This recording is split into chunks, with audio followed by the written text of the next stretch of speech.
What's up, man? It's your big brother K Reno. I want to shout out to my homie Kofi from Kofi's Universe. Y'all make sure to subscribe to his channel and support everything he got going on because he be dropping that knowledge. Yeah! YouTube salute. Jim Jones speaks on the impact Nas had on rap music when he first came out in 1994. If you're new to my channel, thumbs up the video. Hit that sub button. Click that bell icon to be notified when I upload new content, go live. Let's listen to this clip of Jim Jones on a podcast, and I'm going to break it down for you. The 90s, the era was starting to switch, and the person that made the switch for the era was actually Nas. If nobody ever understands how this shit works, Nas came in with a different aesthetic, a different rhyme pattern, a different cadence that could not be touched. And the topics that he was talking about was topics that was very dear to the younger generation that was actually living and coming in at the time. This was my high school years, and he was talking about shit that we were just loving to do.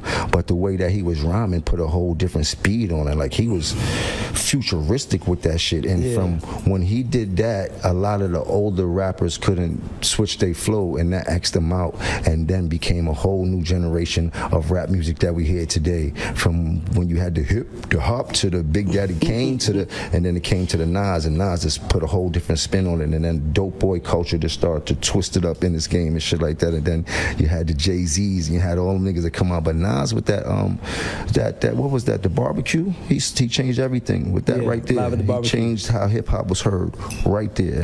The 90s, the era was. All right, so Jim Jones appeared on the Goss show with Ray Daniels. So check that out if you want to listen to the entire podcast.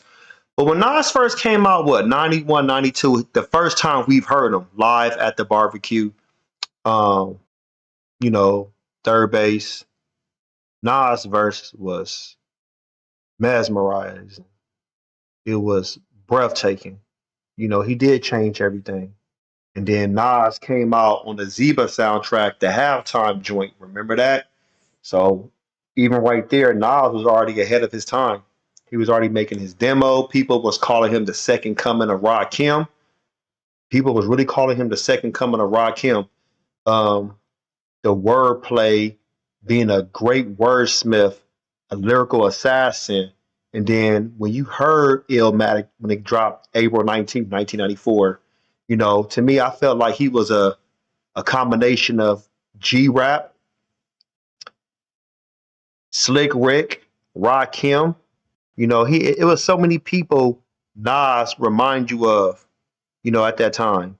And Jim Jones, for him to say that, I respect Jim Jones because he knows, like, Jim Jones will argue with you, but he knows Nas, his impact. And think about it.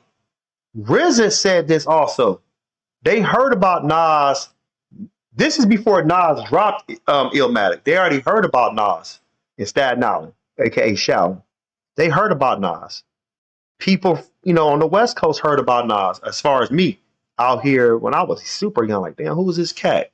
So Nas, his anticipation was like the savior was coming, like a Jesus Christ. And I don't want to say that as far as literally, but just more of like an analogy of, people were anticipating Nas, like, damn, this guy's about to get ready to drop the greatest hip hop album of all times, a Bible in hip hop. People had so much respect. Think about all the people that was sampling Nas from 94 to 96 when Nas dropped. Think about like how Biggie, his album cover, even though he said he didn't buy it, yeah, okay, whatever. Jay-Z, Dead Presidents dropped. So many people featured Nas. G-Rap, Fast Life, Verbal Intercourse, Raekwon, Mobb Deep, Eye for Eye, AZ, More Money, More Murder. There's more tracks. There's more tracks out there, but Nas, man, he was on his little grizzly. He was doing his thing. Nas wasn't the first to be telling stories because, you had the G-Raps, you had the KRS-Ones, you had the Big Daddy Kanes, the Rakims, the Slick Rick, But Nas took the street storytelling to another level. You know, he took a page out of G Rap's book, but he took it to another level. And like I said, Nas was just giving you he was just giving you basically his an eyewitness account of Queensbridge. He was giving you an eyewitness account of Queensbridge, and like I said, that's why when it came to It Was Written, when that was released July 2nd, 1996, that was probably one of the most anticipated rap albums in the 90s. I definitely agree with you. There's other rap albums that was anticipated, but Nas, It Was Written, everybody was like, man, when is that coming out? When is that coming out? Before we knew about it coming out, we knew that Nas was recording something. We wasn't stupid. Everybody knew Nas was cooking up something. Everybody knew.